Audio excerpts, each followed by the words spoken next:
Money laundering case Shahbaz शरीफ और हमजा शहबाज पर फर्द जुर्म आयद ना हो सकी। वकला ने इस्तदा की कि चालान की कॉपियां वाज़ेह नहीं, इसलिए फर्द जुर्म आयद ना की जाए। समाअत 28 फरवरी तक मुलतवी। शहबाज शरीफ ने कहा, ये जाली और झूठा केस है, इस अदालत का वक्त ज़ाया किया जा रहा है।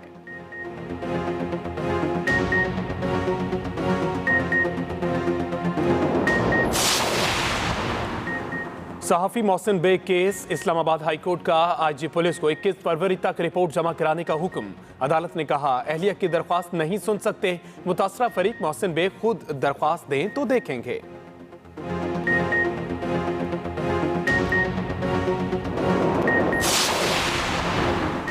वज़ीर-ए-आज़म इमरान खान की अवामी राब्ता मुहिम। वज़ीर-ए-आज़म आज मंडी बहाउद्दीन में जलसे से खिताब करेंगे। वज़ीर-ए-आज़म 30 अरब रुपए के मेगा प्रोजेक्ट्स का इफ्तिताह भी करेंगे।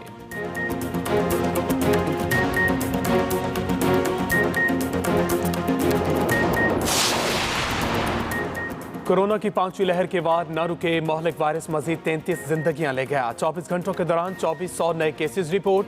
NCOC के मुताबिक मुल्क भर में मस्बत केसेस की शरह 4.92% रिकॉर्ड की गई।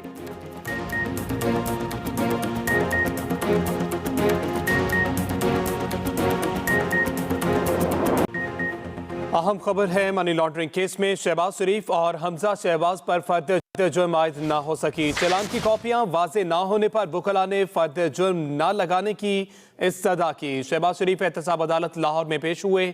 कहा, अगर ये इल्ज़ाम साबित कर दें तो मैं कौम का देनदार हूँगा। इस हुकूमत को 4 साल हो गए लेकिन एक धेले की करप्शन साबित नहीं कर सके।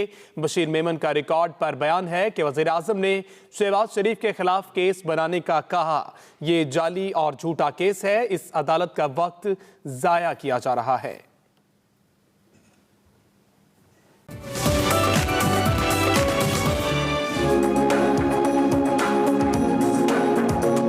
Over a cup of coffee में मैं हूँ आपकी होस्ट हमना खालिद। और आज मैं बहुत ज़्यादा इम्प्रेस हूँ क्योंकि जब मैंने सुना कि 15 ईयर्स की एज में कोई पॉलिटिक्स कैसे ज्वाइन कर सकता है या पॉलिटिशियन कैसे बन सकता है, ये स्ट्रगल किस तरह की थी, मैं आज ज़रूर पूछूंगी। क्योंकि आज हमारे साथ हैं parliamentary secretary for planning development and reform Kanwal. अस्सलाम वालेकुम। वालेकुम अस्सलाम। क्या हाल है आपके? बिल्कुल ठीक ठाक, आप ठीक हैं? बिल्कुल ठीक ठाक, थैंक यू सो मच। सबसे पहले मैं आपसे ये पूछूंगी क्योंकि मैं बहुत ज़्यादा इम्प्रेस भी हुई कि 15 ईयर्स की एज में आपने PTI ज्वाइन किया और still you are in this PTI में, तो क्या वजह थी? देखिए, जब मैं PTI में दाखिल हुई थी तो उस वक्त मुझे कोई सियासत वगैरह का कोई पता नहीं था। उस वक्त मेरी प्योरली इंस्पिरेशन इमरान खान साहब थी और वो एज ए क्रिकेट फ़ैन थी क्योंकि मेरे वालिद साहब को भी खान साहब बहुत पसंद थे और वो क्रिकेट देखते थे और पूरा घर ही क्या पूरी कौम उस वक्त इमरान खान करती थी। लेकिन जिस वक्त उन्होंने कैंसर हॉस्पिटल बनाने की बात की और 92 के वर्ल्ड कप के बाद उन्होंने अनाउंस किया और वही इंस्पिरेशन थी कि उसके बाद जब उन्होंने कहा कि मैं सियासत में आऊँगा और पाकिस्तान को ठीक करूँगा, तो बस फिर ना आओ देखा ना ताओ देखा, ना सियासत का पता था ना कोई ऐसा इतनी इंस्पिरेशन थी। पढ़ते बहुत थी, सुनती भी थी, देखती भी थी हालात पे, और कुछ थोड़ा दिल में ये शौक था कि कुछ ना कुछ करना है, इस मुल्क को ठीक करना है। तो खान साहब से ज़्यादा बेहतर और कौन नज़र आ सकता था। किस तरह की स्ट्रगल आपने देखी जब आपने घर बताया? क्योंकि ज़्यादातर यही होता है कि आपने डॉक्टर बनना है, इंजीनियर बनना है या इस तरह की कोई फील्ड चूज़ करनी है, तो वो आपके किस तरह से स्ट्रगल? देखिए, बनने का तो शौक़ मुझे डॉक्टर था और पॉलिटिक्स तो कोई भी कर सकता है। लेकिन जब मैंने आके ये बताया कि मैं PTI ज्वाइन कर रही हूँ तो मेरा खासा मजाक उड़ाया गया, बड़ा नॉन सीरियस लिया गया।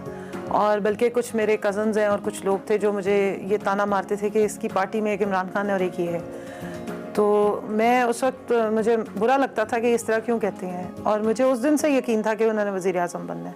और इस बात पे भी मेरा बहुत मजाक उड़ता रहा, बल्कि बहुत अरसे तक उड़ता रहा, जब मैं हर एक को कहती थी कि ये इमरान खान ने एक दिन वज़ीर आज़म बनना है और हम भी इनके साथ होंगे। तो मेरा बहुत ज़्यादा मजाक उड़ाया जाता था, घर में बहुत लोग इस चीज़ का मजाक उड़ाते थे। अच्छा, और अगर देखा जाए तो कंस्ट्रक्शन की तरफ प्राइम मिनिस्टर का भी बड़ा फोकस है और एज एन आप पार्लियामेंट्री सेक्रेटरी हैं डेवलपमेंट की भी और प्लानिंग की भी, तो आपको क्या लगता है कि अभी जो ये हुकूमत है ऑस्ट्रेलिया, इसके ख़त्म होने से पहले जो एक 50 लाख की आप लोगों ने बात की थी कि डेवलपमेंट होंगे घर वगैरह, तो वो कंप्लीट होते हुए आपको कहीं नज़र आ रहे हैं इन फ्यूचर? देखिए, हमारा planning development and special initiatives की मिनिस्ट्री का काम होता है PSDP फॉर्मुलेट करना। पूरे पाकिस्तान के जो बड़े डेवलपमेंट प्रोजेक्ट्स होते हैं उनके बारे में सारी डिस्कशन होती है और वो सारा प्लान होता है प्लानिंग मिनिस्ट्री में।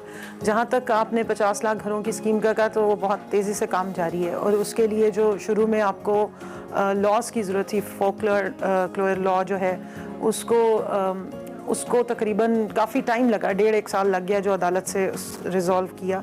फिर हमारे जो बैंक्स हैं पाकिस्तान में वो लेंडिंग का इतने शौकीन नहीं है, वो बड़े बड़े लोगों को पैसे और कर्जे ज़रूर देते रहे हैं लेकिन आम आवाम के लिए फैसिलिटीज़ हद तक अवेलेबल नहीं थी। अब उनको भी उनकी एक पैटर्न में चेंजेस लाई जा रही हैं, उनके एक एटीट्यूड बिहेवियर में चेंजेस लाई जा रही हैं। और इसके साथ साथ हाउसिंग का जो प्रोजेक्ट है वो वज़ीर-ए-आज़म खुद भी छापे मारते हैं, आपने 4-5 दिन पहले देखा होगा, और ये प्रोजेक्ट बहुत उनके दिल के करीब है। तो कोशिश तो जारी है और इंशाल्लाह उम्मीद है कि हम अपना टारगेट ज़रूर पूरा करें। तो ये हम अपने पब्लिक के लिए कितना इसको हम इस डेवलपमेंट को जो है कॉमन कर सकते हैं, इसके लिए कौन सी इस तरह से देखिए जो डेवलपमेंट होती है वो ओवरऑल पूरे सबके लिए होती है, उसका इम्पैक्ट ट्रांसलेट होता है और हर तबके तक आता है।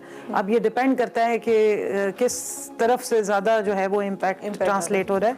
इस वक्त अल्लाह का शुक्र है कि इकनॉमिक जो हमारी प्रोग्रेस है वो बहुत अच्छी आ रही है और ज़ाहिर है इसका इम्पैक्ट आहिस्ता आहिस्ता जो है वो आम आवाम तक भी आएगा।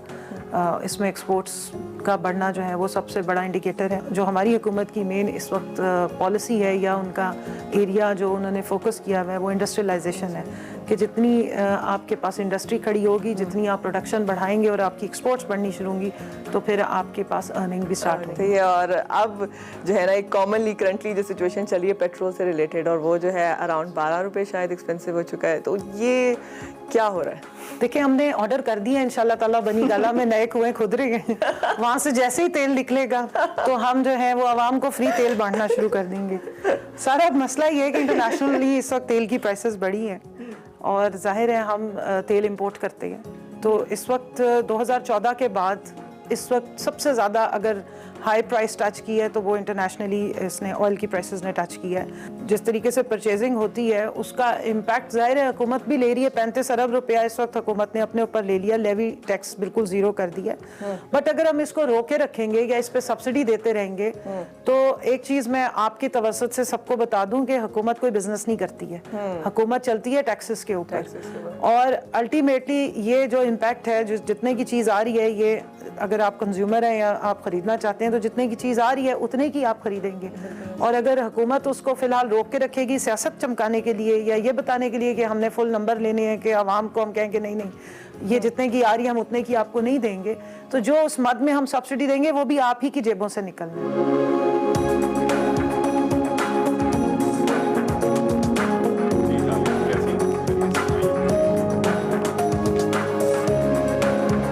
हस्बैंड ने भी ज्वाइन कर लिया है।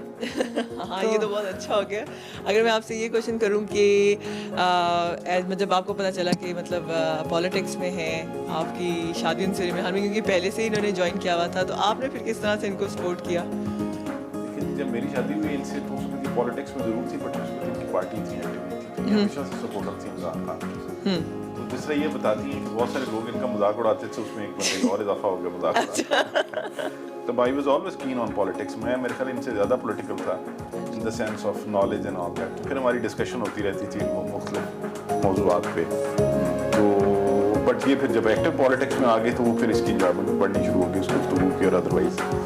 तो actually I was earning and I was supporting everything. तो ये पॉलिटिक्स में थी, आइडियल कॉम्बिनेशन बन गया। सारी दी टफ रूटीन में ये पूछ लूँ कि किस तरह से आप लोगों ने एक दूसरे को मैनेज किया? सारी बात है फैमिली को भी टाइम देना टफ, ये आपकी अपनी जॉब और बिजनेस, इनके अपना टाइम, तो इस तरह से आप दोनों किस तरह से मिलकर टाइम, क्योंकि मेरे ख्याल में किचमिच तो हर कपल में होती है, तो वो किस तरह से आप मैनेज करते हैं? होती है, हमारे अंदर भी होती है, लेकिन उसकी रीजन डिफरेंट होती हैं। अच्छा, वो उसमें जो इम्पॉर्टेंट चीज़ है वो ये है कि हमारे डिफरेंट लाइफ के साइकिल्स हैं। तो when we came together we started working. शुरू के सालों में मैं बहुत मसरूफ़ था, अभी भी हूँ, लेकिन अब इसकी मसरूफियत भी मोर और लेस उससे एट टाइम मेरे से अब ज़्यादा हो गई। तो वो शुरू के सालों में इन्होंने मुझे बहुत ज़्यादा सपोर्ट किया। अच्छा, इनकी एनर्जी जो है ना हमेशा से बहुत ज़्यादा थी।